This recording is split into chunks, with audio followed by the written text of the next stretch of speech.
Biochemistry के अंदर carbohydrates biochemistry easiest और सिंपलेस्ट टॉपिक है. You will find really fun reading it. और इसके अंदर थोड़ी सी डिफ़िकल्ट टेक्निकल टर्म्स हैं. कार्बोहाइड्रेट्स एक ऐसा टॉपिक है जो आप फ्रॉम द वेरी बिगनिंग जब से साइंस पढ़नी शुरू की थी तब से कार्बोहाइड्रेट्स के बारे में हम पढ़ते आए हैं. यहाँ पर थोड़ा सा डिफरेंस है, कुछ टेक्निकल टर्मिनोलॉजीज हैं. कार्बोहाइड्रेट्स को हम further on the medical basis इनको कैरेक्टराइज कैसे करते हैं, इनके स्ट्रक्चरल एस्पेक्ट्स क्या क्या होते हैं. और हमारा मेन मकसद यहाँ मेडिकल में आने के बाद कार्बोहाइड्रेट्स पढ़ने का ये है कि जहाँ पर हम डिफरेंट मेटाबॉलिज्म्स देखते हैं अपनी बॉडी के अंदर, तो उनके अंदर ही कार्बोहाइड्रेट्स यूज़ हो रहे होते हैं. तो उनकी जो अंडरस्टैंडिंग है उसके लिए हमें बेटर इनका जो स्ट्रक्चर है वो पता होना चाहिए. बहुत ये इजी और बहुत सिंपल है. इसके अंदर जहाँ पर भी आपके एग्जाम के पॉइंट ऑफ व्यू से जो चीज़ें हैं, कुछ चीज़ें एमसीक्यूज में पूछी जाती हैं, कुछ चीज़ें एससीक्यूज में पूछी जाती हैं, और वो मैं आपको साथ साथ बताती जाऊंगी. थोड़ी सी चीज़ें समझने वाली हैं जो इसके स्ट्रक्चरल एस्पेक्ट्स हैं. वो नो डाउट आप अगर स्लाइड्स की आप स्क्रीनशॉट ले लेते हो या इवन आपकी बुक्स के अंदर बहुत क्लियरली मेंशन किया हुआ है, लेकिन चूंकि स्लाइड्स और बुक्स बोलती नहीं है, उन चीज़ों को बेहतर है कि आप यहीं पे अंडरस्टैंड करें. अगर कोई प्रॉब्लम है तो लास्ट के 5-10 मिनट्स के अंदर उनको आप डिस्कस भी कर सकते हैं. So let's start. सबसे पहली चीज़ है कि कार्बोहाइड्रेट्स होते क्या हैं. कार्बोहाइड्रेट्स को सबसे पहले जब ये डिस्कवर हुए थे और इनके बारे में इन्वेंट करना शुरू किया गया था तो ये देखा गया था they are hydrates of carbon. That's why इनका नाम कार्बोहाइड्रेट्स रख दिया गया. लाइक एक कार्बोनेटेड कंपाउंड है जिसके अंदर वाटर के मॉलिक्यूल्स प्रेजेंट हैं, और उसमें एक फॉर्मूला भी दिया गया CH2ON कि ये ऐसे कंपाउंड्स हैं जिनके अंदर कार्बन प्रेजेंट है और उसका एक रेसिप्रोकल नंबर जो है वाटर के साथ एसोसिएटेड है. लेकिन जब एडवांस्ड स्टडीज की गई, कार्बोहाइड्रेट्स जो थे वो हमने डिफरेंट और तरह से कॉम्प्लेक्स कार्बोहाइड्रेट्स डिस्कवर हुए और कंपाउंड्स डिस्कवर हुए, तो पता चला कि this definition is not sufficient. We can't say carbohydrates now simply as hydrates of carbon. Reasons क्या थी आपका? यूजुअली जब कार्बोहाइड्रेट्स पे वाइवा हो रहा होता है तो ये पहला क्वेश्चन होता है कि कार्बोहाइड्रेट का मतलब क्या है, ये टर्म कहाँ से डिराइव हुई. It was derived from the fact that carbohydrates were found as hydrates of carbon. तो फिर इस टर्म को हमने रहने तो ऐसे ही दिया, लेकिन हम इसे अब नो मोर इसे एग्री नहीं करते. वाई, ये अगला क्वेश्चन होता है. बिकॉज अब देखो जैसे बहुत से और कंपाउंड्स मिल जाएंगे. एक एग्जांपल सबसे सिंपल सी है कि एसिटिक एसिड का जो फॉर्मूला है वो CH3COOH है. अगर इसको आप सिंप्लीफाई करते हो इस फॉर्म में तो ये भी CH2ON दे देता है. लेकिन आपको पता है एसिटिक एसिड एक एसिड है, ऑर्गेनिक एसिड है, ये कार्बोहाइड्रेट नहीं है, लेकिन ये इस क्राइटेरिया को फुलफिल कर रहा है. उसके अलावा जो कॉम्प्लेक्स कार्बोहाइड्रेट्स होते हैं वो हम इसी चैप्टर के लास्ट में हम उनके बारे में पढ़ेंगे. जो गैग्स हैं, ग्लाइकोसामाइनोग्लाइकन्स हैं, तो वो इस फॉर्मूला को बिल्कुल भी फॉलो नहीं करते. कार्बन, हाइड्रोजन, ऑक्सीजन के अलावा बहुत से और डिफरेंट कंपाउंड्स भी इंक्लूडेड होते हैं. तो ये डेफिनेशन अब ऑब्सोलीट है. इस सारी स्लाइड का आउटकम ये है कि आपका viva first question carbohydrate term derive कैसे हुई थी, और इसको हम अब उस तरह से हम इसको वेटेज क्यों नहीं देते. डिराइव ऐसे हुई थी कि इनिशियली कार्बोहाइड्रेट्स को हाइड्रेट्स ऑफ कार्बन कहा जाता था, लेकिन बाद में पता चला कि ये टर्म वैलिड नहीं है. बहुत से नॉन कार्बोहाइड्रेट्स भी यही फार्मूला रखते हैं और बहुत से कॉम्प्लेक्स कार्बोहाइड्रेट्स इस फार्मूला को फॉलो नहीं करते. फिर कार्बोहाइड्रेट्स को हम फर्दर डिफाइन करें तो करें कैसे. यहाँ स्क्रीन पे आपको दो फॉर्मूले नजर आ रहे हैं. ये बहुत वेल नोन कार्बोहाइड्रेट्स हैं. एक है हमारा ग्लूकोज और दूसरा है फ्रक्टोज. अब अगर हमने इनको डिफाइन करना हो तो इन्हीं दो फॉर्मूलाज को अगर आप क्लोजली ऑब्जर्व करें, इसके अंदर आपको दोनों के अंदर क्या चीज मिल रही है. सबसे पहले एक कार्बन चेन मिल रही है. दोनों के अंदर सेंटर में एक कार्बन चेन प्रेजेंट है. अब इस कार्बन चेन के साथ मल्टीपल हाइड्रोक्सिल ग्रुप्स अटैच हुए हैं. ये 1, ये 2, ये 3, ये 4 और ये 5. इसके अंदर भी 1, ये 2, 3, 4 और 5. एक बेसिक इसके अंदर मेन कार्बन स्केलेटन प्रेजेंट है और इसके साथ हमारे पास फंक्शनल ये अल्कोहलिक ग्रुप्स प्रेजेंट है. So both of them are poly hydroxy alcohols. अब इन दोनों के अंदर सिमिलैरिटी तो हो गई कार्बन चेन की और मल्टीपल हाइड्रोक्सिल ग्रुप्स की. ये दोनों पॉली हाइड्रोक्सी एल्कोहल्स हैं। इनके अंदर जो डिफरेंस नजर आ रहा है वो यहाँ देखें, कार्बन नंबर 1 के ऊपर एक फंक्शनल ग्रुप अटैच्ड है CHO, जिसको हम एल्डिहाइड ग्रुप कहते हैं। अगर हम फ्रक्टोज को देखें तो यहाँ पर एक फंक्शनल ग्रुप कार्बन नंबर 2 पे अटैच्ड है C डबल बॉन्ड, जिसको हम कीटो ग्रुप कहते हैं। तो ये दो मेन टाइप्स हैं कार्बोहाइड्रेट्स की। यहाँ पर हमने मोनोसैकेराइड्स लिए हैं जो कि सिंपलेस्ट फॉर्म ऑफ कार्बोहाइड्रेट्स हैं। तो इनके बेस पे हम कार्बोहाइड्रेट्स को डिफाइन कर सकते हैं कि they are polyhydroxy alcohols with at least one functional group. अब ये फंक्शनल ग्रुप इस एग्जांपल में आप देखेंगे दो तरह का हो सकता है, या तो वो एल्डिहाइड ग्रुप होगा या वो कीटोन ग्रुप होगा। तो ये वाली डेफिनेशन कार्बोहाइड्रेट्स की ऑलमोस्ट सारे कंपाउंड्स जो हैं वो इसको फॉलो कर रहे होते हैं। तो carbohydrates are polyhydroxy alcohol with potentially active carbonyl group which may either be an aldehyde or a ketone. अब ये जो कार्बोनाइल ग्रुप है, अगर इसकी लोकेशन देखें तो अगर एल्डिहाइड ग्रुप जो है वो कार्बन होगा तो ये हमेशा कार्बन नंबर 1 पे प्रेजेंट होता है, और अगर कीटो ग्रुप होगा इसके अंदर तो keto group is always present at carbon number 2। अब हमने यहाँ कार्बन नंबर 1 और कार्बन नंबर 2 का नाम लिया, तो नंबरिंग जो इन कार्बोहाइड्रेट्स की हम करते हैं वो शुरू होती है from the end which is close to the functional group. यहाँ फंक्शनल ग्रुप यहाँ प्रेजेंट है एक एज पे, तो ये कार्बन नंबर 1 होगा, और सिमिलरली 2, 3, 4, 5 एंड 6 यहाँ कार्बोनाइल ग्रुप या फंक्शनल ग्रुप या जो हमारा कीटोन ग्रुप है वो यहाँ प्रेजेंट है। तो जो नंबरिंग है वो इस एंड से स्टार्ट होगी, ये कार्बन नंबर 1 होगा, ये वाला carbon number 2, carbon number 3, carbon number 4, 5 और 6। हमने जब शुरू में दो ऑब्जेक्शंस की थी हाइड्रेट्स ऑफ कार्बन पे, तो पहली ऑब्जेक्शन ये थी कि बहुत से सिंपल कंपाउंड्स ऐसे हैं जो कि CH2ON के फॉर्मूला को फॉलो नहीं करते। तो ये ऑब्जेक्शन यहाँ पे क्लैरिफाई हो जाती है बिकॉज यहाँ पर फंक्शनल ग्रुप्स प्रेजेंट है। हर वो कंपाउंड जिसमें मल्टीपल एल्कोहलिक ग्रुप्स होंगे और फंक्शनल ग्रुप प्रेजेंट होगा एल्डिहाइड या कीटोन, तो हम उसे कार्बोहाइड्रेट ही कहेंगे। टिल नाउ कोई इससे डेविएशन फाउंड नहीं हुई। अब सेकंड ऑब्जेक्शन हमारा इसके अंदर ये था कि जो कॉम्प्लेक्स कार्बोहाइड्रेट्स होते हैं वो इस फॉर्मूला को फॉलो नहीं करते। तो इस ऑब्जेक्शन को हमने ओवरकम इसके अंदर इस तरह से किया कि हमने एक लाइन ऐड कर देनी है कि carbohydrates are polyhydroxy alcohols with potentially active carbonyl group which may be an aldehyde or ketone. तो हमने इसके अलावा एक और लाइन इसके अंदर ऐड करनी है, they also include those compounds which yield them on hydrolysis. Complex carbohydrates की जब हम हाइड्रोलिसिस कर देते हैं तो वो अल्टीमेटली जो बेसिक स्ट्रक्चरल यूनिट्स होते हैं वो सिंपल कार्बोहाइड्रेट्स ही होते हैं। इस तरह हमारे वो जो दोनों ऑब्जेक्शंस थे वो फुलफिल हो गए। और ये आपका जो वाइवा के अंदर क्वेश्चन होगा पहला, आप बेशक इनको नोट करते जाओ कि कार्बोहाइड्रेट टर्म का मीनिंग क्या है, why this term became obsolete, new definition of carbohydrates क्या है, उसमें ये दोनों ऑब्जेक्शंस जो आपने पहले बताए हैं उनको कैसे ओवरकम कर रहे हैं, तो ये चीज कवर होगी। नेक्स्ट, कार्बोहाइड्रेट पढ़ने से पहले हमें बहुत क्लियर कॉन्सेप्ट होना चाहिए कि शुगर क्या होती है।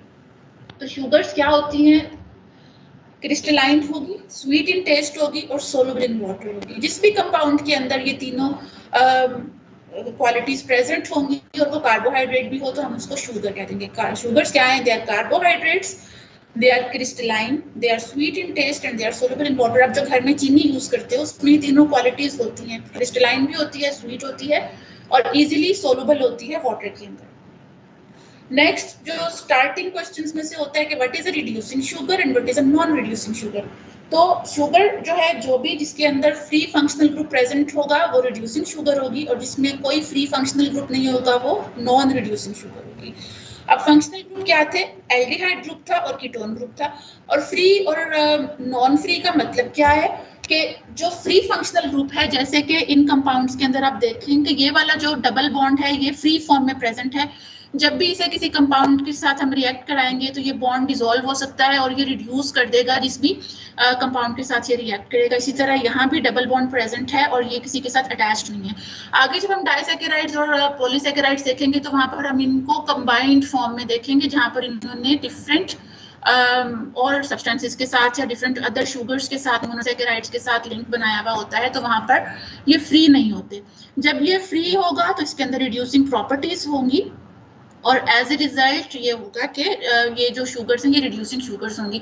अब ये ग्लूकोज अगर इस फॉर्म में प्रेजेंट है, एक सिंगल मॉलिक्यूल है, तो ये रिड्यूसिंग है। अगर इसे हम इसके कार्बन नंबर 1 के साथ किसी और ग्लूकोज ही के साथ लिंक कर देंगे तो ये नॉन रिड्यूसिंग हो जाएगा, बिकॉज इसका फंक्शनल ग्रुप जो इसका एल्डिहाइड ग्रुप है वो अवेलेबल नहीं होगा फॉर बॉन्ड फॉर्मेशन।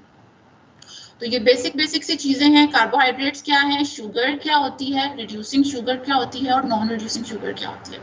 अच्छा, रिड्यूसिंग शुगर की बात करें तो जितने भी मोनोसेकेराइड्स हैं जो इस तरह की चेन की फॉर्म में आपको मिल रहे होते हैं, जिनका फंक्शनल ग्रुप कहीं और अटैच नहीं है, वो सारी की सारी रिड्यूसिंग शुगर्स होती हैं। सारे मोनोसेकेराइड्स रिड्यूसिंग शुगर्स होती हैं। बायोमेडिकल इंपॉर्टेंस जो है इसकी थोड़ी सी वो देख लेते हैं कि सबसे पहले ये कि ये most abundant biomolecules on earth हैं, बिकॉज जो स्टार्च है और जो सेलुलोज है, हमारा जितना भी प्लांट किंगडम है उसके अंदर जो स्टार्च और सेलुलोज आ जाता है और वो सारा का सारा कार्बोहाइड्रेट है, making it the most abundant biomolecule on earth.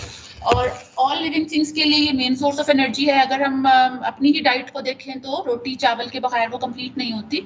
तो मेन सोर्स जो मेन फिलिंग फूड होती है हमारी, वो कार्बोहाइड्रेट से बनी हुई होती है। अगला पॉइंट इंपॉर्टेंट है कि it is absolute source of energy for RBC. इसका एमसीक्यू किसी ना किसी वे में बन जाता है। आरबीसी जो रेड ब्लड सेल्स होते हैं हमारे, उनके अंदर न्यूक्लियस नहीं होता, उनके अंदर जो कॉम्प्लेक्स मेटाबॉलिज्म्स होते हैं डिफरेंट न्यूट्रिएंट्स के, वो नहीं हो पाते। और आरबीसी की लाइफ भी उसी न्यूक्लियस की एब्सेंस की वजह से मैच्योर आरबीसी की लिमिटेड सी होती है, 120 डेज की होती है। तो इसके अंदर जो ग्लूकोज है वही as a source of energy use हो रहा होता है। अगर ग्लूकोज प्रेजेंट नहीं होगा तो आरबीसी काम नहीं कर पाएगा। स्टोरेज फॉर्म ऑफ एनर्जी होती है। प्लांट्स के अंदर अगर हम बात करें तो स्टार्च की फॉर्म में ये स्टोर हो रहा होता है, और अगर हम एनिमल किंगडम की बात करें तो हमारे अंदर ये ग्लाइकोजन की फॉर्म में स्टोर हो रहा होता है। सिमिलरली जब ये बात आप बताते हो कि carbohydrates are the storage form of energy, तो अगला क्वेश्चन ये होता है कि और कौन कौन से न्यूट्रिएंट्स हैं जो हमारी बॉडी में स्टोर हो जाते हैं। तो लिपिड्स हमारी बॉडी के अंदर स्टोर हो जाती हैं, लेकिन जो प्रोटीन्स होती हैं, ये बात याद रखनी है, प्रोटीन्स हमारे मसल्स प्रोटीन के बने हुए होते हैं। हमारा सारा जो स्ट्रक्चरल मटेरियल है सारा वो प्रोटीन का बना हुआ होता है, लेकिन प्रोटीन स्टोरेज फॉर्म नहीं है। प्रोटीन हमारी बॉडी में स्टोर नहीं होती। Can anybody tell why? Are you listening, students? Can anybody tell that why proteins are not the storage form of food in our body?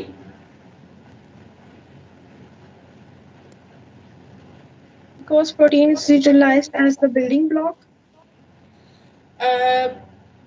बिल्कुल ठीक आपने कहा, बिल्डिंग ब्लॉक तो है, लेकिन हमारी बॉडी में प्रोटीन स्टोर नहीं होती। उसकी रीजन क्या है? लगता तो ऐसे ही है ना कि हमारी बॉडी प्रोटीन की बनी हुई है। एनर्जी स्टोरेज अच्छी नहीं होती। एनर्जी तो प्रोटीन देती है। इसके लिए ना एक बेसिक सी चीज याद रखो कि जो स्टोर होता है, घर के अंदर जो स्टोर होता है, उसमें हम चीजें रखते हैं और जब हमें जरूरत पड़ती है तो हम उन चीजों को निकाल के यूटिलाइज कर लेते हैं। ऐसा ही होता है ना।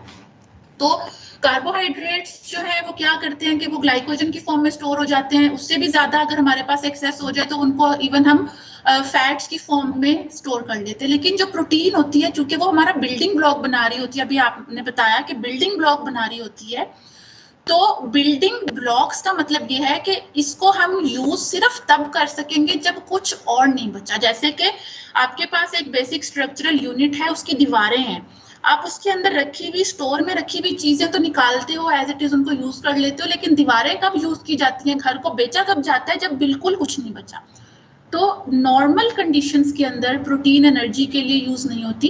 प्रोटीन एनर्जी के लिए यूज तब होती है जब एक्सट्रीम स्टारवेशन हो जाए। स्टार्व पीपल आपने देखे होंगे कि उसमें क्या होता है कि सिर्फ स्केलेटन बचा हुआ होता है, प्रोटीन्स, मसल्स, फैट्स, हर चीज खत्म हो गई होती है। तो प्रोटीन एनर्जी के लिए यूज होती है जब स्टारवेशन की कंडीशन हो जाए, कार्बोहाइड्रेट्स, ग्लाइकोजन खत्म हो जाए, फैट्स खत्म हो जाए, तो उसके बाद लाइफ को मेंटेन रखने के लिए प्रोटीन यूज कर ली जाती है। रूटीन में हम इसका रखना और उसके बाद दोबारा से यूटिलाइज करना अफोर्ड नहीं करते। तो protein is not a storage form of nutrition. अच्छा, आगे चलते हैं। इट इज ये वाइवा में बहुत ज्यादा पूछा जाता है और वहां पे आप मसल्स को इन माइंड रखते हुए कि स्टोर हो जाते हैं और उसके बाद यूटिलाइज हो जाते हैं। तो यूटिलाइज हम मसल्स को कभी नहीं करते। मसल्स यूटिलाइज तब होते हैं जब स्टारवेशन हो जाए।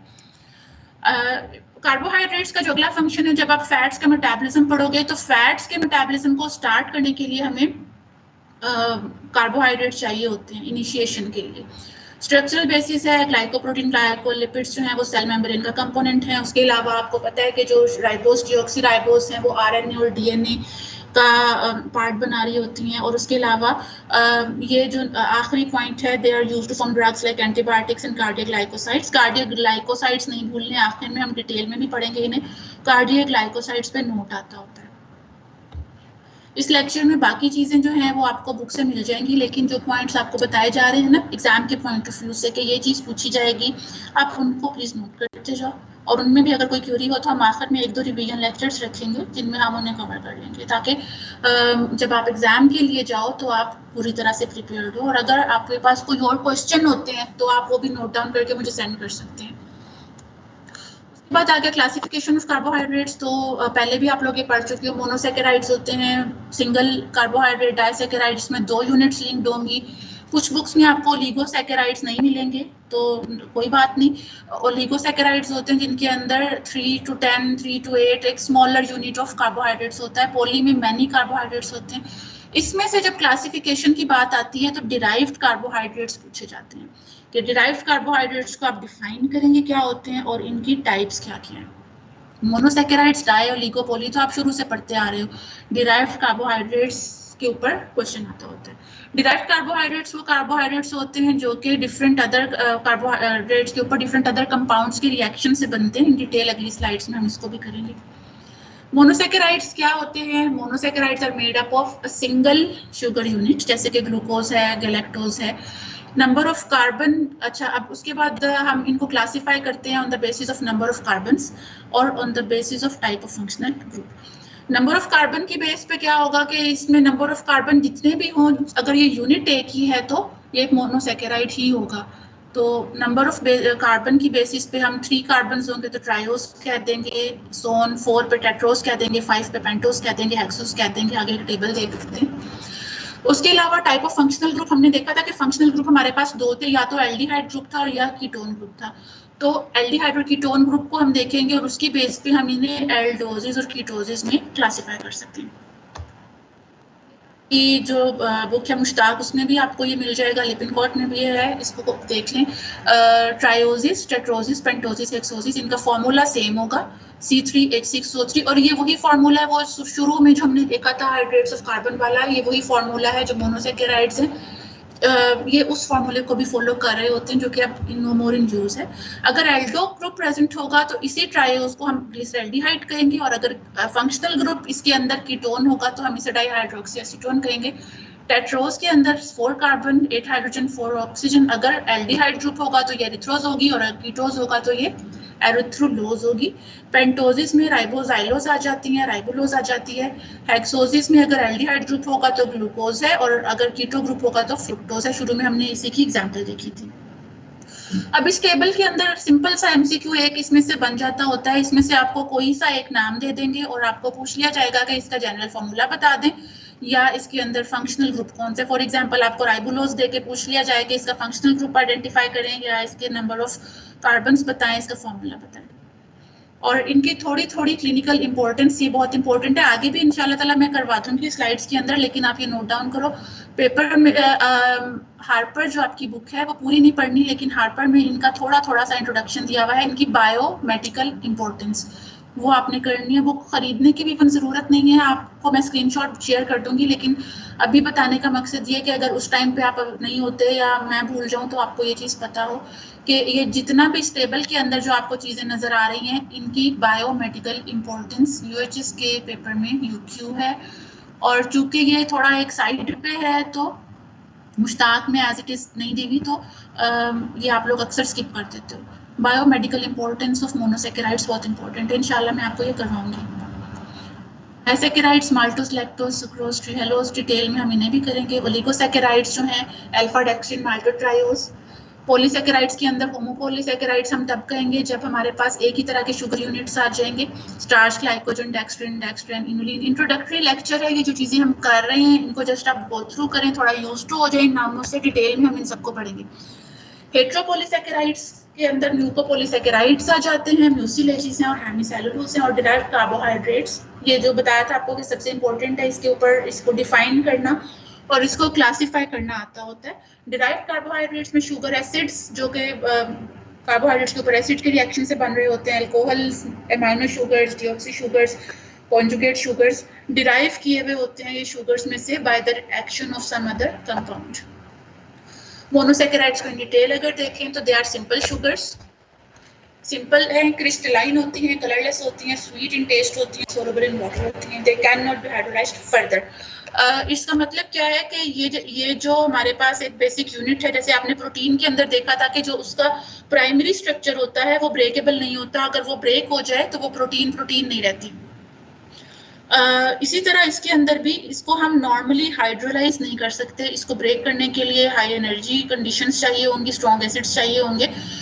Minimum number of carbon atoms जो है वो 3 होता है, 3 से कम कार्बन से हमारे पास कार्बोहाइड्रेट नहीं बनता, बिकॉज बेसिक रिक्वायरमेंट कि उसमें फंक्शनल ग्रुप भी होगा, अल्कोहलिक ग्रुप भी होगा और एक सेंटर में बॉन्डिंग जो है वो भी होगी, तो वो अवेलेबल नहीं होता। दे मे बी एल्डो शुगर्स और कीटो शुगर्स, पहले भी हम बात कर चुके हैं कि एल्डिहाइड ग्रुप अगर होगा तो वो कार्बन नंबर 1 पे होता है और अगर कीटो ग्रुप होगा तो वो कार्बन नंबर 2 पे प्रेजेंट होगा, हम देख चुके हैं पहले। और ये भी बात होगी कि नंबरिंग जो है वो स्टार्ट होगी from the end which is nearer to the functional group. Monosaccharide सारे रिड्यूसिंग शुगर्स होते हैं। रिड्यूसिंग शुगर्स क्या होती हैं? Reducing sugars are those sugars that have at least one free functional group. अब मोनोसैकेराइड्स जो कि अकेले होते हैं, किसी के साथ इन्होंने बॉन्डिंग नहीं की हुई होती, तो इनके फंक्शनल ग्रुप डेफिनेटली फ्री होते हैं, इसलिए जितनी भी मोनोसैकेराइड्स होती हैं वो सारी की सारी रिड्यूसिंग शुगर्स होती हैं। Optical and biological activities of monosaccharides are affected by centers of asymmetry. अब यहाँ पर एक नई टर्म आ गई, सेंटर ऑफ एसिमेट्री। अब ये सेंटर ऑफ एसिमेट्री क्या चीज है, ये इंपॉर्टेंट है। यहाँ देखें, the carbon atom having 4 different groups attached is called asymmetric और chiral कार्बन। यहाँ पर आप देखेंगे सिंपलेस्ट 3 कार्बन शुगर ग्लिसरोज दिखाई गई है, ग्लिसरल्डिहाइड कह लें, ग्लिसरोज कह लें, carbon number 1, carbon number 2, carbon number 3। तो ये सिंपलेस्ट शुगर है। इसके अंदर अगर ये देखें, कार्बन जो है C डबल बॉन्ड OH के साथ, ये हमारा फंक्शनल ग्रुप है जो कि एल्डिहाइड है, तो ये हमारा फंक्शनल ग्रुप है जिसको हम कार्बोनाइल कार्बन भी कह देंगे, बिकॉज ये कार्बोनाइल ग्रुप्स होते हैं, एल्डिहाइड भी और कीटो ग्रुप भी दोनों कार्बोनाइल ग्रुप्स होते हैं, तो ये हमारा फंक्शनल ग्रुप भी कह सकते हैं, इसको कार्बोनाइल कार्बन भी कह सकते हैं। अब ये वाला कार्बन अगर देखें तो इसके एक तरफ हमारे पास ये कार्बन अटैच है, दूसरी तरफ देखें तो हाइड्रोक्सिल है, तीसरी तरफ हाइड्रोजन है और चौथी तरफ हमारे पास ये CH2OH पूरा ग्रुप अटैच है। यहाँ पे आपने कार्बन और कार्बन को मैटर नहीं करना, ये पूरा ग्रुप अटैच हुआ हुआ है, अकेला कार्बन इन्वॉल्व नहीं है। यहाँ पर हमारे पास एल्डिहाइड ग्रुप है और यहाँ पर हमारे पास CH2OH एक अल्कोहलिक ग्रुप अटैच्ड है। तो ये वाला जो कार्बन एसिमेट्रिक कार्बन है, इसके साथ अगर हम देखें तो चारों तरफ 4 डिफरेंट फंक्शनल ग्रुप्स अटैच्ड हैं। यहाँ कार्बोनाइल, यहाँ पर हाइड्रोक्सिल, ये CH2OH ग्रुप अटैच्ड है, यहाँ पर हाइड्रोक्सिल है, यहाँ हाइड्रोजन है। तो एसिमेट्रिक कार्बन या कायरल कार्बन वो कार्बन होता है जिसके साथ 4 वैलेंसीज हैं, तो इन चारों वैलेंसीज के साथ 4 डिफरेंट ग्रुप्स जो हैं वो अटैच हुए हैं। ये डेफिनेशन हमारा जो आगे हम पढ़ने वाले हैं उसकी बेसिस है। हर कंपाउंड के अंदर हम उसके एसिमेट्रिक कार्बन और कार्बोनाइल कार्बन की बात करेंगे, तो इस चीज को इन माइंड रखना है। एसिमेट्रिक कार्बन वो कार्बन है जिसके साथ चारों वैलेंसीज के साथ 4 डिफरेंट ग्रुप्स अटैच होंगे, और ये कार्बन और कार्बन को आपने कंफ्यूज नहीं करना कि 2 जगह पे कार्बन अटैच है, अकेला नहीं है ये कार्बन, इसके साथ जितनी भी चेन आगे अटैच होगी, ऊपर या इवन नीचे कंटिन्यू हो रही होगी, तो हम उस सारे को एक ग्रुप की फॉर्म में लेंगे। तो ये और ये डिफरेंट ग्रुप्स हैं। तो ये हमारे पास हमारा जो कार्बन नंबर 2 है ये एसिमेट्रिक कार्बन आ गया, या इसको हम कायरल कार्बन भी कहेंगे। In the family of monosaccharides, हमने ये जो एक टेबल देखा था, in the family of monosaccharides जो ग्लिसरल्डिहाइड है वो पेरेंट कंपाउंड है, इसके अंदर एसिमेट्रिक कार्बन है। ये एसिमेट्रिक पेरेंट कंपाउंड हम इसको कहेंगे इसलिए कि इसके अंदर अगर हम इसके फॉर्मूला को देखें तो फर्दर जो हमारे पास बड़े साइज के मोनोसैकेराइड्स हैं वो इसी के अंदर कार्बन की फर्दर एडिशन से बन रहे होते हैं, तो इसको हम पेरेंट कंपाउंड भी कहते हैं और इसको रेफरेंस शुगर भी कहा जाता है। अगला आपका MCQ जो वाइवा क्वेश्चन होता है, what is a reference sugar. तो कार्बोहाइड्रेट्स की अगर हम बात करें तो एल्डो ट्रायोज, एल्डो ग्रुप है, इसके अंदर 3 कार्बन है, तीसरे एल्डिहाइड में, तो it is called reference sugar. इसकी रीजन ये होती है कि all sugars are derived from it and D and L sugars are referred from it. All the sugars are derived from it तो सिंपल है कि इसी के अंदर हमने जब हायर शुगर्स देखेंगे तो इसी कार्बन के नीचे हमारे पास फर्दर CHOH ऐड होते जाएंगे। अगर एक CHOH ऐड हो जाएगा तो हमारे पास 4 कार्बन शुगर बन जाएगी, एक और ऐड हो जाएगा 5 कार्बन शुगर हो जाएगी एंड सो ऑन। और अगली बात जो है कि all the sugars are referred, D and L sugars are referred to it. तो इसका क्या मतलब हुआ? इसका मतलब ये हुआ कि यहाँ पर देखें हमारे पास जो लास्ट हमारे पास कार्बन है ये वाला, और लास्ट से पहले जो कार्बन होता है इस कार्बन के ऊपर जो हाइड्रोक्सिल ग्रुप प्रेजेंट होता है इसकी पोजीशन हम देखते हैं with reference to this one. तो अगर ये राइट साइड पे आपको नजर आ रहा है या लेफ्ट साइड पे नजर आ रहा है उसकी बेसिस पे हम डी और एल शुगर को डिफाइन करते हैं। आगे हम आइसोमर की बात करेंगे तो हम ये बहुत डिटेल में देखेंगे। अगर हमारे पास हाइड्रोक्सिल ग्रुप हमारे राइट हैंड साइड पे होगा, यहाँ पर अगर आप एनाटॉमी वाली ओरिएंटेशन में बैठे हुए हो तो ये आपको लेफ्ट लगेगा, लेकिन जब हम बायोकेम में चूंकि हम रिटन वर्क कर रहे होते हैं, ये हमारे पास लाइव कंपाउंड्स नहीं होते, तो इसमें जो आपके राइट हैंड साइड पे प्रेजेंट होगा आप उसी को राइट कहेंगे। तो ये हमारे पास अगर हाइड्रोक्सिल ग्रुप इस ओरिएंटेशन में प्रेजेंट होगा तो हम इसे डी ग्लिसरल्डिहाइड कहेंगे। लास्ट टाइम एक स्टूडेंट ने क्वेश्चन पूछा था कि अगर हम इसको उल्टा दें तो ये दूसरी साइड पे आ जाएगा तो ये एल हो जाएगा, तो ऐसा नहीं है। हमने ये वाला कंपाउंड लिया, यहाँ हमारे पास हाइड्रोक्सिल की ओरिएंटेशन हमारे राइट हैंड साइड पे है तो हमने इसको डी ग्लिसरोज कह दिया। अगर हम इस कंपाउंड को बैक साइड से देखेंगे तो ये हमारा लेफ्ट साइड पे चला गया, लेकिन आप देखेंगे नीचे जो कंपाउंड है बाकी सारा जो कंपाउंड है उसकी सिमेट्री भी उलट हो गई। तो जिस तरह से इंटीरियर और पोस्टीरियर एस्पेक्ट्स के फीचर्स फर्क होते हैं, तो इसी तरह से आपने इसको इस चीज से कंफ्यूज नहीं करना। अगर हम इसको बैक साइड से देखेंगे तो इसके सारे फीचर्स रिवर्स में, still it is a D sugar. अच्छा, उसके बाद आ जाते हैं स्ट्रक्चरल एस्पेक्ट्स मोनोसैकेराइड्स के क्या क्या होते हैं। Monosaccharides exhibit isomerism. आइसोमेरिज्म का मतलब क्या होता है? Iso means same. Isomers are the compounds that have same chemical formula but they have different structure. They are called isomers of each other. अब फॉर्मूला अगर दो कंपाउंड्स का बिल्कुल सेम हो, जब हम एक शॉर्ट फॉर्म में केमिकल फॉर्मूला को राइट अप करते हैं, दो कंपाउंड्स हैं उनका फॉर्मूला सेम आ जाए, लेकिन अगर हम स्ट्रक्चरली देखें तो वो डिफरेंट हो, तो हम उन कंपाउंड्स को एक दूसरे का आइसोमर कहते हैं। आइसोमेरिज्म आपका जो यूनिवर्सिटी के अंदर जो लॉन्ग क्वेश्चंस होते हैं उसमें एक फुल फ्लेज 5 और 3 to 5 मार्क्स का क्वेश्चन इसमें से आता होता है। और जो छोटी फॉर्म में इसके सब टाइप्स हैं, एनोमर्स, एल्डो, कीटो, एपिमर्स, ये आपके प्रैक्टिकल के वाइवा के अंदर भी और वैसे भी आपका ये इम्पोर्टेंट है, लेकिन इसको as it is as a whole long question आपने प्रिपेयर करना है। डिफाइन करेंगे आइसोमर्स को। आइसोमेरिज्म का फिनोमेना क्या है? It is exhibited by compounds that have same chemical formula but they have different structure, they are called isomers of each other. तो isomers की आगे टाइप्स होती हैं, स्टीरियो, वन बाय वन हम इनको लेकर चलते हैं to save time. Stereo isomerism का मतलब होता है कि ओरिएंटेशन इन स्पेस कैसी है किसी चीज की। Monosaccharides having same chemical formula but differ from each other in position of hydroxyl groups around one or more of their asymmetric carbon. Stereo isomers जो है ये कार्बोहाइड्रेट्स के आइसोमर्स में अगर देखें तो ये सबसे बड़ा ग्रुप है स्टीरियो आइसोमर्स। इसके अंदर कहीं भी किसी भी जगह पे हाइड्रोक्सिल ग्रुप की पोजीशन का फर्क है। हम यहाँ पर फंक्शनल ग्रुप या कार्बोनाइल ग्रुप की बात नहीं कर रहे, ये बात याद रखनी है आपने कि ये इनका फॉर्मूला सेम होगा, फंक्शनल ग्रुप भी इनका सेम होगा। अगर एल्डो शुगर्स की बात कर रहे हैं तो सारी एल्डो शुगर्स ही होंगी इसके अंदर, और अगर कीटो शुगर की बात कर रहे हैं तो सारी कीटो शुगर्स होंगी। फंक्शनल ग्रुप डिफरेंट नहीं है, they differ from each other in position of hydroxyl groups. और वो हाइड्रोक्सिल ग्रुप एक भी हो सकता है, वो हाइड्रोक्सिल ग्रुप बहुत से भी हो सकते हैं, अराउंड वन और more of their asymmetric carbon. और यहाँ पर एसिमेट्रिक कार्बन की बात हो रही है। एसिमेट्रिक कार्बन हमें पहले डिफाइन करने होंगे कि किसी कंपाउंड के अंदर एसिमेट्रिक कार्बन हैं कितने। बेटा आर यू विद मी? समझ आ रही है जो बता रही हूँ? Yes, sir.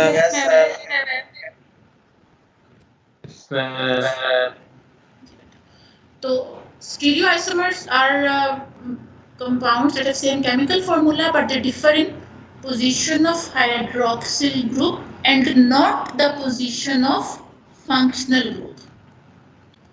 यहाँ देखिए सबसे पहले अराउंड देयर एसिमेट्रिक कार्बन, तो एसिमेट्रिक कार्बन में पहले डिफाइन करने पड़ेंगे कि कहाँ है और कितने हैं. Number of possible stereoisomers can be calculated. In general a molecule with n chiral centers या n asymmetric carbons can have 2 raised to the power n stereoisomers.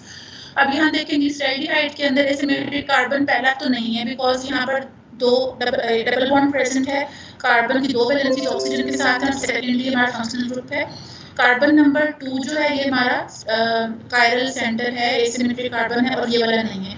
यहाँ पर हमारे पास एक ही एसिमेट्रिक कार्बन है, तो नंबर ऑफ स्टीरियोआइसोमर्स इस फॉर्मूले में पुट करें 2 raised to the power n.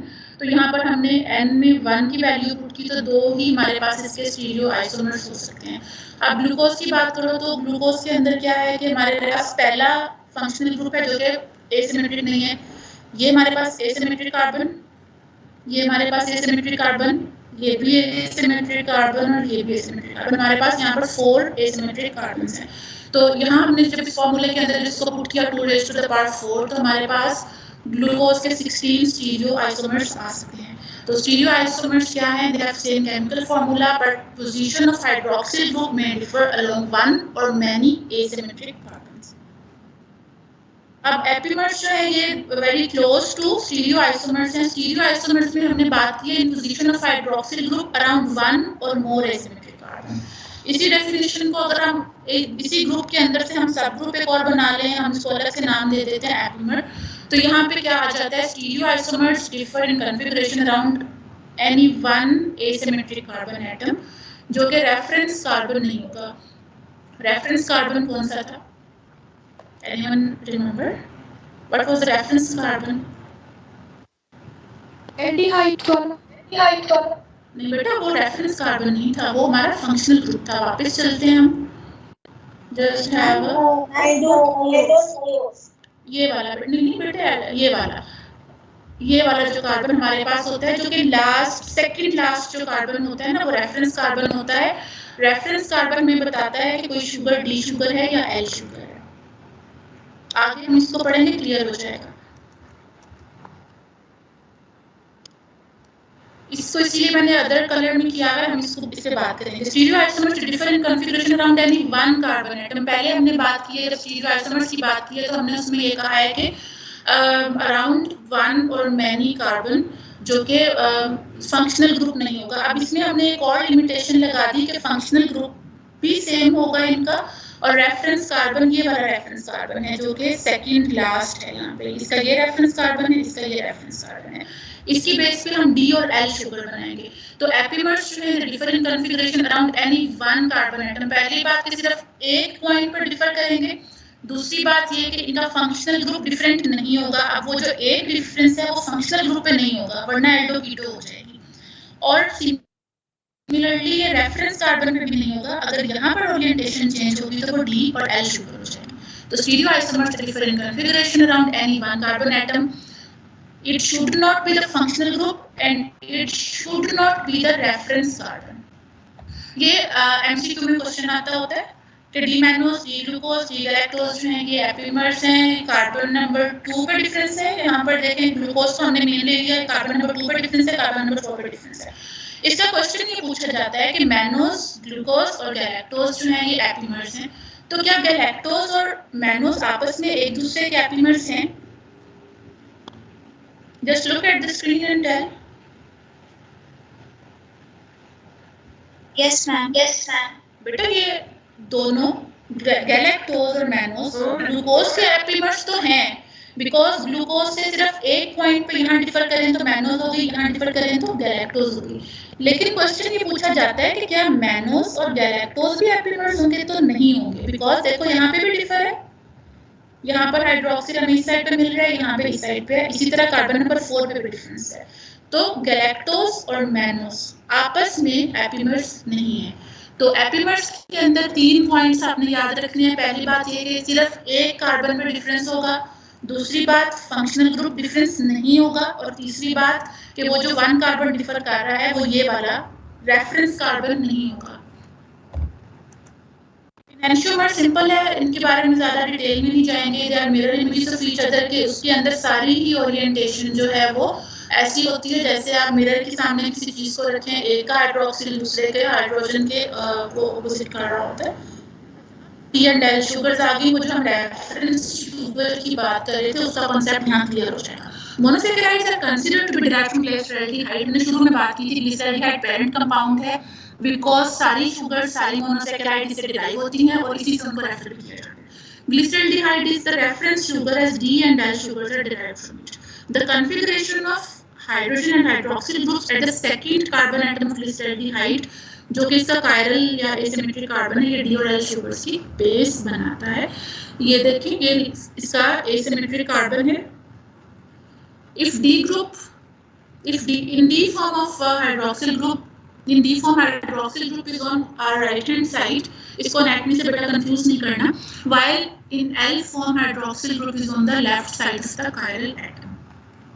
अब इसके अंदर तो एक ही रेफरेंस शुगर प्रेजेंट थी, तो बाकी अब जिनके अंदर ज्यादा नंबर ऑफ कार्बन प्रेजेंट है उनके अंदर हम क्या करें, तो उसके लिए देखो कि reference carbon for naming larger D and L mirror image is the penultimate carbon. Penultimate carbon का नाम नोट करें, इसके बारे में पढ़ना है। पेनल्टीमेट कार्बन क्या होता है?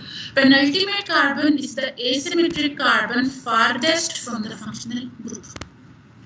अब जैसे हमारे पास ये ग्लिसरॉल्डिहाइड है, हम ग्लूकोज मॉलिक्यूल की अगर बात करें तो उसके अंदर हमारे पास 4 एसिमेट्रिक कार्बन्स आ गए थे और उन 4 एसिमेट्रिक कार्बन्स के अंदर यहाँ देखें 4, जो ये पहला एसिमेट्रिक कार्बन था, ये दूसरा था, ये तीसरा था, ये चौथा था। इसमें से हमने रेफर करने के लिए ये डी ग्लूकोज है या ये एल ग्लूकोज है, हम वो वाला कार्बन लेंगे जो कि इस फंक्शनल ग्रुप से फारदेस्ट है, सबसे दूर पड़ा हुआ है। तो यहाँ पर ये वाला जो कार्बन है ये फारदेस्ट है फ्रॉम द फंक्शनल ग्रुप, और ये तो एसिमेट्रिक है ही नहीं। तो एसिमेट्रिक कार्बन जो कि फारदेस्ट है फ्रॉम द फंक्शनल ग्रुप, इस पे देखेंगे कि हाइड्रोक्सिल और हाइड्रोजन की पोजीशन क्या है।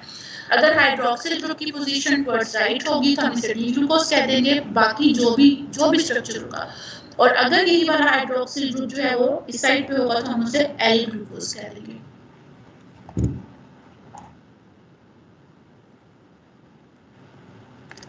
ठीक होगी। तो हमारे पास रेफरेंस कार्बन जो है वो D and L mirror images के लिए ग्लिसरॉल्डिहाइड का जो रेफरेंस कार्बन है उसे लेते हैं, पेनल्टीमेट कार्बन का नाम दे देते हैं हम रेफरेंस कार्बन को जब हम किसी लार्जर मोनोसैकेराइड की बात करते हैं। Penultimate carbon is the asymmetric carbon farthest from the functional group. ये डेफिनेशन टिप्स में होनी चाहिए। Position of penalty carbon with reference to D and L glyceraldehyde determined whether monosaccharide is D or L। इसका मतलब ये है कि आप अपना एक लार्जर कार्बोहाइड्रेट ग्लूकोज लें, उसे इसके साथ मैच करके देख लें कि उसका ये लास्ट वाला पोर्शन अगर तो डी ग्लिसरॉल्डिहाइड जैसा है तो हम उसे D glucose, D fructose, D mannose whatsoever हम कह देंगे। और अगर उसका लास्ट वाला जो एसिमेट्रिक कार्बन जो पेनल्टीमेट कार्बन है इसके जैसा है तो फिर हम उसे एल शुगर कह देंगे। तो penultimate carbon is the last asymmetric carbon farthest from the functional group। अच्छा, उसके बाद एक और चीज आ जाती है जो आगे हमें प्रॉब्लम आने वाली है, मैंने पहले नोट की है कि D and L sugars are not related to levo और डेक्स्ट्रो रोटेशन।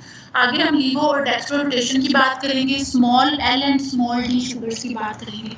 तो उसको आपने कैपिटल डी और कैपिटल एल का चैप्टर यहीं पे हम क्लोज करेंगे। लीवो डेक्स्ट्रो रोटेशन के ऊपर या ऑप्टिकल एक्टिविटी के ऊपर हम नहीं जाएंगे। देखिए हमारे पास एल ग्लिसरोज है, यहाँ पर ये इसका एसिमेट्रिक कार्बन और ये इसका hydroxyl group on the left side. तो ये हमारे पास एल ग्लिसरोज है, ये हमारे पास डी ग्लिसरोज है। इसी तरह यहाँ पर ये ग्लूकोज है जिसका first, second, third and fourth, ये हमारा penultimate carbon which is the carbon asymmetric and farthest from the functional group। तो ये हमारे पास डी ग्लूकोज होगा। और यहाँ पर हमारे पास ये हमारा last asymmetric carbon farthest from the functional group, इसका हाइड्रोक्सिल लेफ्ट साइड पे है, L for left, L for L glucose. अगली चीज आ गई ऑप्टिकल आइसोमर्स। ऑप्टिकल आइसोमर्स और ये जो हमारे पास डी एंड एल शुगर्स हैं इनका आपस में कोई लिंक नहीं है।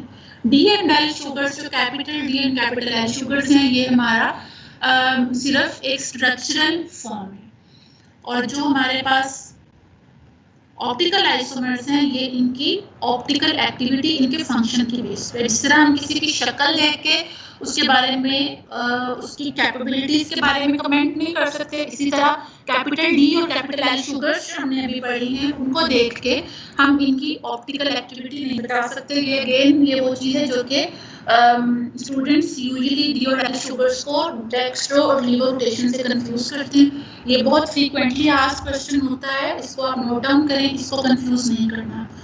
एक लाइन अपने पास लिख लें, capital D and capital L sugars are not dextro and levo rotatory sugars. ये नोट डाउन कर लें बिकॉज ये फ्रीक्वेंटली मेड मिस्टेक है और आई डोंट वांट कि आप लोग ये मिस्टेक करो। ऑप्टिकल आइसोमर्स क्या होते हैं कि जो हमारे पास एसिमेट्रिक कार्बन था, एसिमेट्रिक कार्बन अगेन हम रिवाइज करेंगे कि क्या होता है। एसिमेट्रिक कार्बन वो कार्बन होता है जिसकी चारों वैलेंसी 4 डिफरेंट ग्रुप्स के साथ अटैच हुई होती हैं। It is free to move because चारों तरफ 4 डिफरेंट फंक्शनल ग्रुप्स कह लें या जो भी हाइड्रोक्सिल हाइड्रोजन हो सकते हैं, तो it is free to move, it is free to show optical activity. अगर किसी कंपाउंड के अंदर एसिमेट्रिक कार्बन प्रेजेंट नहीं होगा तो उसकी ऑप्टिकल एक्टिविटी 0 होगी। When a beam of plane polarized light, आपको लैब के अंदर एक प्लेन पोलराइजर मिलता है, अगर प्लेन पोलराइज्ड लाइट पास की जाए किसी कार्बोहाइड्रेट सॉल्यूशन के अंदर तो वो कार्बोहाइड्रेट सॉल्यूशन उसको रोटेट कर सकता है, या तो राइट साइड पे रोटेट कर देगा या उसको लेफ्ट साइड पे रोटेट कर देगा। तो अगर लाइट की रोटेशन, प्लेन पोलराइज्ड लाइट की रोटेशन हमारे पास राइट साइड पे होगी तो ये शुगर डेक्स्ट्रो रोटेटरी होगी और इसको प्लस के साइन से शो किया जाता है। और अगर लाइट की रोटेशन लेफ्ट साइड पे होगी तो उसको लीवो रोटेटरी शुगर कहते हैं, उसे नेगेटिव के साइन से शो किया जाता है। अगेन बेटा याद रखना है कि D and L sugars are not related to levo और डेक्स्ट्रो रोटेशन। डी और एल जो है ये इसका स्ट्रक्चरल एस्पेक्ट है कि इसका जो पेनल्टीमेट कार्बन है उसके ऊपर हाइड्रोक्सिल ग्रुप जो है उसकी ओरिएंटेशन किस तरह से है, और जो लीवो और डेक्स्ट्रो रोटेशन है वो उसके फंक्शन की बेस पे है कि वो प्लेन पोलराइज्ड लाइट पास करने पे कैसे बिहेव करता है। इसी कंफ्यूजन को खत्म करने के लिए प्लस और माइनस के साइन सब दिए गए हैं, लेकिन चूंकि ये टर्म्स हैं तो इनको भी याद रखना जरूरी है। ये भी एमसीक्यू आता होता है, D and L sugar are related to optical activity और नॉट। तो कैपिटल डी और capital L sugars they are not related to levo और dextro rotation. Direction of rotation of plane polarized light is independent of stereochemistry of sugar। इसका क्या मतलब है? Stereochemistry वही हो गई कि इसके अंदर हाइड्रोजन, हाइड्रोक्सिल और बाकी जो कंपाउंड्स हैं वो कहाँ पर हैं उस पर डिपेंड नहीं करता। ये टोटली इसका फंक्शन है जो कि अनप्रिडिक्टेबल है।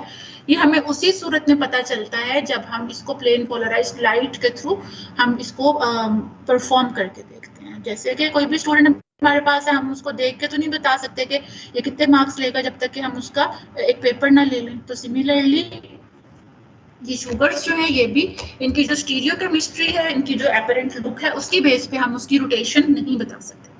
Isomers that rotate plane polarized light to right are called dextrorotatory, and similarly जो light को left पे rotate करेंगे they are levorotatory. Sugars may be designated as D negative और D positive। इसका क्या मतलब हुआ कि वो थी तो D शुगर हमारे पास, और जो स्टीरियो आइसोमर्स के अंदर हमने D एंड L शुगर्स पढ़ी हैं, एक D शुगर जो है जरूरी नहीं है कि वो डेक्स्ट्रोरोटेटरी हो, वो लीवोरोटेटरी भी हो सकती है। इसी तरह जो एल शुगर्स हैं वो भी लीवोरोटेटरी, डेक्स्ट्रोरोटेटरी दोनों तरह से हो सकती हैं। और शुगर का ही अपना कैरेक्टरिस्टिक होता है। जो हमारे पास फ्रक्टोज होती है ये नॉर्मली नेचर के अंदर डी फॉर्म में एग्जिस्ट कर रही होती है, लेकिन ये लीवोरोटेटरी शुगर है। ये जरूरी नहीं है कि डी शुगर डेक्स्ट्रोरोटेटरी ही होगी, डी फ्रक्टोज लीवोरोटेटरी होता है। इसी तरह जो डी ग्लूकोज है वो डेक्स्ट्रोरोटेटरी होता है। तो डेक्स्ट्रो और levo rotation is not related to stereochemistry, ये बेसिकली सिर्फ इसका एक लैब में ऑब्जर्व किया हुआ फंक्शन है। Plane polarized light passing through a solution does not rotate to right or left if। अच्छा, ये भी क्वेश्चन आता होता है कि आपको एक ऑप्टिकल आइसोमेरिज्म के लिए, ऑप्टिकल रोटेशन ऑफ लाइट के लिए जो बेसिक रिक्वायरमेंट है हमारे पास वो ये है कि हमारे पास एसिमेट्रिक कार्बन प्रेजेंट हो। अगर किसी शुगर के अंदर एसिमेट्रिक कार्बन प्रेजेंट नहीं होगा, एसिमेट्रिक कार्बन अगेन वो कार्बन जिसके साथ 4 डिफरेंट ग्रुप्स अटैच्ड हैं, अगर एसिमेट्रिक कार्बन प्रेजेंट नहीं होगा तो ऑप्टिकल एक्टिविटी भी शो नहीं होगी। अब क्वेश्चन लास्ट एग्जाम्स में ये आता रहा है कि एक ऐसा आपको शुगर सॉल्यूशन दिया गया है जिसके अंदर एसिमेट्रिक कार्बन प्रेजेंट है, आपको उसके स्ट्रक्चर का पता है। फॉर एग्जांपल आपने ग्लूकोज का सॉल्यूशन ऐड कर दिया और आपको ये बात पता है कि इसके अंदर एसिमेट्रिक कार्बन तो प्रेजेंट है, लेकिन जब आपने उसकी ऑप्टिकल एक्टिविटी चेक की तो ऑप्टिकल एक्टिविटी 0 आ रही है। तो इसकी क्या रीजन हो सकती है? ये क्वेश्चन आप बेटा नोट डाउन कर लो कि compound having asymmetric carbon doesn't show any optical activity, give reasons. तो उसकी रीजंस हमारे पास ये हैं कि नंबर 1 कंपाउंड, ये तो हमने क्वेश्चन में क्लियर कर लिया कि एसिमेट्रिक कार्बन हमारे पास हैं। दूसरी चीज ये हो सकती है कि हमने उसके अंदर ऐसे कंपाउंड्स डाल दिए हैं दो सॉल्यूशन के अंदर, जिनमें से एक डेक्स्ट्रो रोटेटरी था और एक लीवर रोटेटरी था। एक की रोटेशन, एक ने हमारे डेक्स्ट्रो रोटेशन दे दी और दूसरे ने हमें similarly equally opposite levo rotation दे दी। अब एक कंपाउंड लाइट को डेक्स्ट्रो रोटेट कर रहा है टू ए सर्टेन डिग्री और दूसरा जो कंपाउंड था वो लीवर रोटेशन दे रहा है टू ए सर्टेन डिग्री। तो जो नेट रोटेशन आ जाती है, एक दूसरे को वो कैंसिल कर देते हैं और वो नेट रोटेशन 0 हो जाती है। तो पहली चीज ये कि रेसिमिक मिक्सचर प्रेजेंट होगा अगर डिफरेंट शुगर्स का, तो फिर हमारे पास रोटेशन 0 आएगी in spite of having centres of asymmetry. ठीक हो गया कि ऑप्टिकल एक्टिविटी के लिए एसिमेट्रिक कार्बन होना जरूरी है। अगर एसिमेट्रिक कार्बन नहीं होगा तो हमारे पास ऑप्टिकल एक्टिविटी 0 आएगी। In the presence of asymmetric carbon optical activity 0 हो सकती है अगर हमारे पास एक रेसिमिक मिक्सचर हो जिसमें लीवो और डेक्स्ट्रो इक्वल अमाउंट में प्रेजेंट हो, या हमारे पास एक मीजो कंपाउंड प्रेजेंट है जिसके अंदर बहुत से एसिमेट्रिक कार्बन है, कुछ कंपोनेंट उसका डेक्स्ट्रो रोटेशन देता है, कुछ कंपोनेंट उसका लीवो रोटेशन देता है और इंटरनली वो कंपेंसेट कर लेते हैं उस डेक्स्ट्रो और लीवो रोटेशन को। तो एज अ रिजल्ट जो है वो नेट रोटेशन 0 आती है। ये क्वेश्चन बेटा आप नोट कर लें। There is a compound having asymmetric carbons but it don't show any optical activity। तो रीजन क्या होगी, या तो वो रेसिमिक मिक्सचर है जिसके अंदर डिफरेंट कंपाउंड्स प्रेजेंट हैं, कुछ लीवर रोटेशन वाले हैं, कुछ डेक्स्ट्रो रोटेशन वाले हैं, जो कि ऑप्टिकली एक दूसरे को बैलेंस कर देते हैं। और दूसरी कंडीशन ये हो सकती है कि एक लार्ज कंपाउंड प्रेजेंट है जो कि मीजो कंपाउंड हम उनको कहते हैं। ये क्या करते हैं कि इनके अंदर अपने ही कंपोनेंट के अंदर डिफरेंट चीजें होती हैं, कुछ कंपोनेंट इसका लीवर रोटेशन देता है, कुछ डेक्स्ट्रो रोटेशन देता है और इंटरनली कंपेंसेट कर लेते हैं और नेट रोटेशन हमारे पास 0 आती है। नेक्स्ट हमारे पास जो ग्रुप आ जाता है वो है एल्डो एंड कीटो शुगर्स का। ये सबसे पहले हमने देखा था कि मोनोसेकेराइड्स के अंदर अपने के सेम फार्मूला होता है, लेकिन कुछ के अंदर फंक्शनल ग्रुप जो है वो एल्डिहाइड होगा और कुछ के अंदर जो फंक्शनल ग्रुप है वो कीटो ग्रुप होगा। तो इस बेस पे एल्डो एंड कीटो आइसोमेरिज्म आ जाता है। बाकी सारा सेम है। यहाँ पर डी ग्लूकोज है, डी फ्रक्टोज है, यहाँ पर पेनल्टीमेट कार्बन पे भी सेम ओरिएंटेशन है। बाकी सारे हाइड्रोजन हाइड्रोक्सिल सेम है। डिफरेंस अगर है तो वो सिर्फ इस फंक्शनल ग्रुप की बेस पे। और यहाँ एल्डिहाइड नंबर 1 पे प्रेजेंट है, यहाँ पे नंबर 2 पे कीटो प्रेजेंट है। उसके अलावा जो साइक्लिक स्ट्रक्चर है वो डिफरेंट हो सकता है। ओपन चेन फॉर्म, अगर साइक्लिक स्ट्रक्चर जो है वो ओपन चेन फॉर्म में भी हो सकता है और वो क्लोज चेन फॉर्म में भी हो सकता है। जो ओपन चेन हम अब तक देखते आ रहे हैं that is known as Fischer projection. और जब हम एक्वस सॉल्यूशन के अंदर शुगर्स को मिक्स कर देते हैं तो इसकी जो स्ट्रेट चेन होती है वो फौरन से रिंग की फॉर्म ले लेती है और बहुत थोड़ा सा कंपोनेंट है वो रह जाता है in the form of open chain. और जो साइक्लिक स्ट्रक्चर हम देखते हैं शुगर्स का वो थर्मोडायनामिकली फेवर्ड होता है और स्टेबल होता है और इसको हॉवर्थ प्रोजेक्शन कहते हैं। यहाँ पर एक इम्पॉर्टेंट चीज है कि हमारी बॉडी की जो मेन शुगर है वो ग्लूकोज है और प्रेफर्ड शुगर हमारी ग्लूकोज है। उसका एडवांटेज क्या है, अगर हमारी ये शुगर ग्लूकोज की बजाय कोई और होती तो क्या हमें नुकसान होता है? इस बुक में नहीं, लेकिन आपको बार-बार पूछी जाती है। ग्लूकोज की एक मेन प्रॉपर्टी ये है कि जब हमारी जो बॉडी का टेम्परेचर है और जो हमारी बॉडी की पीएच है, इस टेम्परेचर और इस पीएच पे ग्लूकोज फौरन से एक साइक्लिकल स्ट्रक्चर एक्वायर कर लेता है। जब साइक्लिकल स्ट्रक्चर एक्वायर कर लेता है तो हमारे पास कोई उसका जो फंक्शनल ग्रुप था, ये यहाँ देखें, जब ये इस तरह से साइक्लिकल स्ट्रक्चर ले लेता है तो हमारे पास जो उसका फंक्शनल ग्रुप था अब वो फ्री नहीं रह गया, वो बाउंड हो गया है। तो बाउंड होने से यह होता है कि उस ग्लूकोज की जो रिड्यूसिंग प्रॉपर्टीज थी वो खत्म हो गई। तो हमारी बॉडी के अंदर ग्लूकोज ब्लड के अंदर फ्री फॉर्म में फ्लोट करती रहती है, जहाँ जरूरत हो वहां पर ही यूज होती जाती है। अगर ग्लूकोज हमारा इस बॉडी के टेम्परेचर और पीएच पे रिंग फॉर्म ना लेता तो क्या होता कि हमारा ग्लूकोज हमारी प्रोटीन्स के साथ, हमारी लिपिड्स के साथ जगह जगह कॉम्प्लेक्सेस बना के बैठ जाता, जहां पर दो मोनोसेकेराइड होते हैं वो मिलकर डाइसेकेराइड्स बना देते हैं, कहीं पर स्टार्च बनी हुई होती है, कहीं ग्लाइकोजन बनी हुई होती। तो हमारी बॉडी की पीएच पे ग्लूकोज की यूनिक प्रॉपर्टी है कि हमारी बॉडी के टेम्परेचर और हमारी बॉडी की पीएच पे ग्लूकोज रिंग साइक्लिकल स्ट्रक्चर ले लेता है और इसकी रिएक्टिविटी ऑलमोस्ट फिनिश हो जाती है। अगर ऐसा ना होता, कोई ऐसी शुगर होती जो हमारी बॉडी की टेम्परेचर और पीएच पे रिंग फॉर्म ना लेती, तो उसकी रिएक्टिविटी की वजह से हमारा ब्लड फ्लोइंग फॉर्म में नहीं रहता, इसके अंदर जगह जगह कंपाउंड्स बन जाते रिएक्टिविटी की वजह से, कहीं पर ये रिड्यूस कर देता किसी चीज को, कहीं पे किसी के साथ ज्वाइन कर लेता, ग्लाइकोप्रोटीन्स जगह जगह बन जाती, लिपिड्स बन जाती हमारे ब्लड के अंदर, ग्लाइकोलिपिड्स फ्लोट कर रही होती।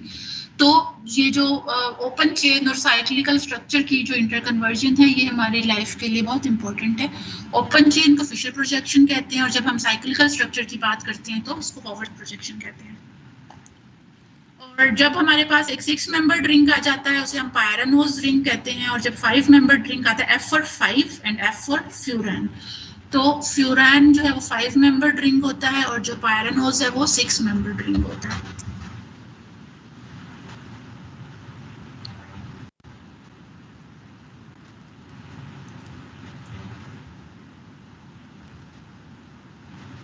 और ये रिंग बनता कैसे है? इस रिंग को बनने के लिए होता है कि हमारे पास यहाँ पर ये डबल बॉन्ड प्रेजेंट था जो कि हमारे फंक्शनल ग्रुप का प्रेजेंट था, तो condensation between aldehyde group and hydroxyl group within the same sugar form a hemiacetal linkage. इस लिंकेज को हेमी एसिटल लिंकेज कहते हैं।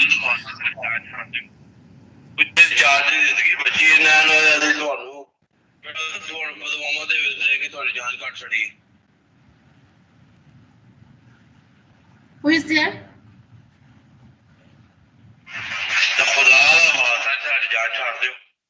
बेटा मैं आपका नाम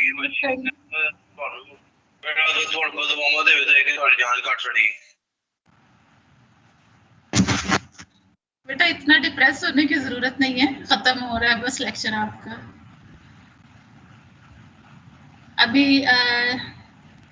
ठीक है, यहीं पे हम इसको कंप्लीट करते हैं और दुआओं के लिए बहुत बहुत शुक्रिया। यहाँ तक हम आज का लेक्चर कंप्लीट करते हैं। नेक्स्ट ईद के बाद इंशाल्लाह हम यहीं से शुरू करेंगे।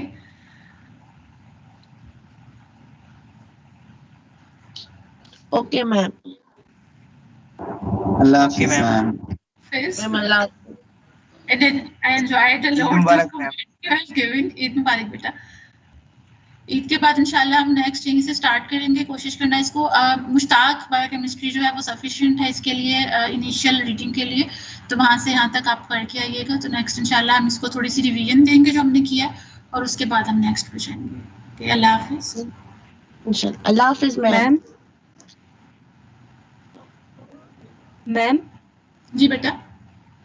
मैम एसिमेट्रिकल कार्बन और कायरल कार्बन ये एक ही चीज है? बेटा एक ही चीज है, एक ही चीज है। कोई और क्वेश्चन है तो बताइए please. No ma'am, thank you ma'am. Reference carbon के बारे में थोड़ा बताओ। जी बेटा, रेफरेंस कार्बन, रेफरेंस कार्बन वो कार्बन होता है जिसमें हम कैपिटल डी और कैपिटल एल शुगर्स को हम डिसाइड करते हैं। रेफरेंस कार्बन जो है वो लास्ट कार्बन होता है, लास्ट एसिमेट्रिक कार्बन।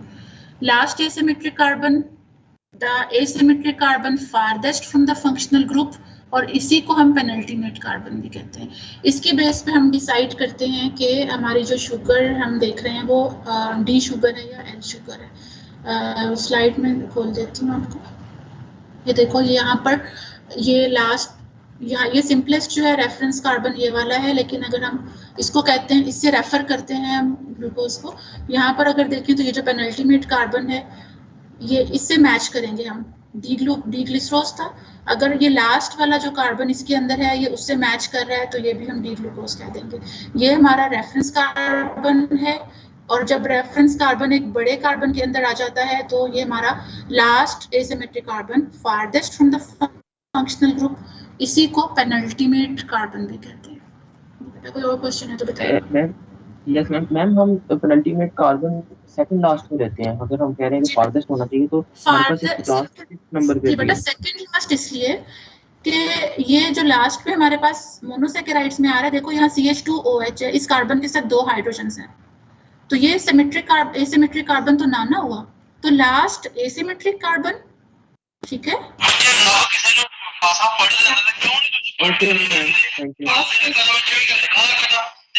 थोड़ी देर का थी छोड़ जी मैं नमाज पढ़ के थोड़ा रब का नाम ले लिया ते तुसी मेरी लता खिचदा पे कैसे बंदे हो यार ओए खुदा दा वास्ता जी रब बंदे ਨੂੰ ਮੌਕਾ ਦਿੰਦਾ ਵੀ ਪਤਾ ਨਹੀਂ ਲੱਗਦਾ ਤੁਸੀਂ ਮੈਨੂੰ ਇਹਦੇ ਕਮਾਂ ਲਾ ਕੇ ਫਿਰ ਮੈਂ ਭੈੜ ਕੰਮ ਕਰਾਂਗਾ ਤੁਹਾਡੀ ਗੱਲਾਂ ਵਿੱਚ ਮੈਂ ਫਿਰ ਭੈੜ ਕੰਮ ਗਾਲਾਂ ਕੱਢਾਂਗਾ ਉਹਨਾਂ ਦੇ video Beta, please tell your name. Who are you? If you are not interested, you don't need to come.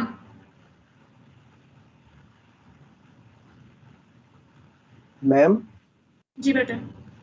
Ma'am chiral carbon के लिए जरूरी है कि जो वो चॉल बॉन्डिंग्स बना रहा है सारे डिफरेंट ही हों? जी बेटा बिल्कुल जरूरी है। मैम 3 भी नहीं हो सकते? नहीं 4 3 डिफरेंट हो। बेटा ये कोई दुकान थोड़ी है कि 4 नहीं है तो चलो 3 कर लो, चारों डिफरेंट होने चाहिए। मैम जी बेटा। मैम ये जो थर्ड लास्ट कार्बन है ये तो ऊपर भी कार्बन के साथ अटैच है और नीचे भी, तो हम इसे भी कायरल करेंगे। एक मिनट मैं अपनी स्लाइड पे आ लूं। Yes ma'am. जी बेटा कौन सा वाला कंपाउंड की आप बात कर रहे हो? लास्ट की बात कर ले मैम, ये थर्ड लास्ट कार्बन है। किसका? ग्लूकोज का? मेरी स्लाइड में क्लोज कर चुकी हूँ एक्चुअली, तो आप प्लीज मुझे बताएं। यस मैम, इसमें सिर्फ जो कार्बन है वो अकेला नहीं है, उसके साथ एक पूरा पीछे एक पूरी फैमिली है, उस पूरी को लेंगे आप, पूरा ग्रुप लेंगे, उसके साथ ऊपर और नीचे जो चीजें अटैच्ड हैं उस कार्बन के उसको सर्कल कर लो पूरे को, तो वो पूरा ग्रुप अटैच होगा इसके साथ। वो कार्बन अकेला नहीं है, उसके साथ जितनी चीज अटैच्ड है बाकी सारा का पोर्शन जो है वो सारा उसमें इंक्लूड होगा। क्लियर? मैम। Yes ma'am.